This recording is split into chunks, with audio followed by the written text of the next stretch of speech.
माघ गणेश जयंतीनिमित्त अष्टविनायकापैकी एक असणाऱ्या विघ्नहर देवस्थान ओझर या ठिकाणी गणपती चरणी आज द्राक्षांची भव्य अशी आरज करण्यात आली आहे। आपण पाहू शकता या ठिकाणी विघ्नहराचं मंदिर बेरंगी फुलांनी व द्राक्षांनी सजवण्यात आलं असून सकाळपासूनच आज गणेश जयंतीनिमित्त संपूर्ण देशभरातून भाविक भक्त मोठ्या संख्येने या ठिकाणी येत आहेत, दर्शन घेत आहेत।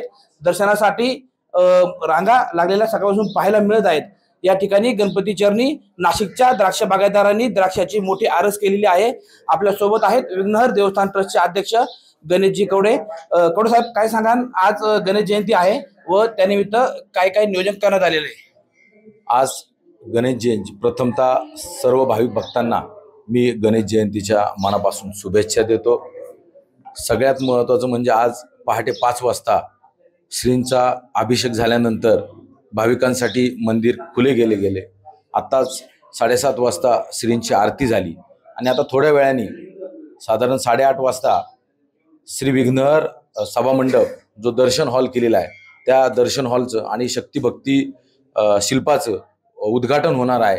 आणि आपल्या महाराष्ट्राचे लोकप्रिय आदरणीय राजसाहेब ठाकरे आणि शिरूर लोकसभा मतदारसंघातले सर्व नेते, शासकीय अधिकारी, भाविक भक्त मोठ्या संख्येने येणार आहे आणि त्यांच्या सर्वांच्याच शुभ हस्ते हा कार्यक्रम होणार आहे। आणि त्यानंतर गणेश जयंतीनिमित्त 10 वाजता आदरणीय हरिभक्तपरायण शेवाळे महाराज यांचं देवजन्माचं कीर्तन होणार आहे। खरं तर आज जी गणेश जयंतीनिमित्त गणपतीला आरज केली आहे त्या आरसेचं काय, सजावटीचं काय महत्व आहे? ही सजावट आपण स्पेशल दिवशी करत असतो। संकष्टी चतुर्थीला, अंगारकी चतुर्थीला, यात्रेला ही चतुर्थी, आणि आज पूर्ण बाप्पाला दागिने, आज देवस्थानचे जे दागिने आहेत ते बाप्पाला सर्व घातलेले आहेत। द्राक्षाचा आरस केलेला आहे आणि पूर्ण मंदिराला फुलांचं डेकोरेशन केलेलं आहे।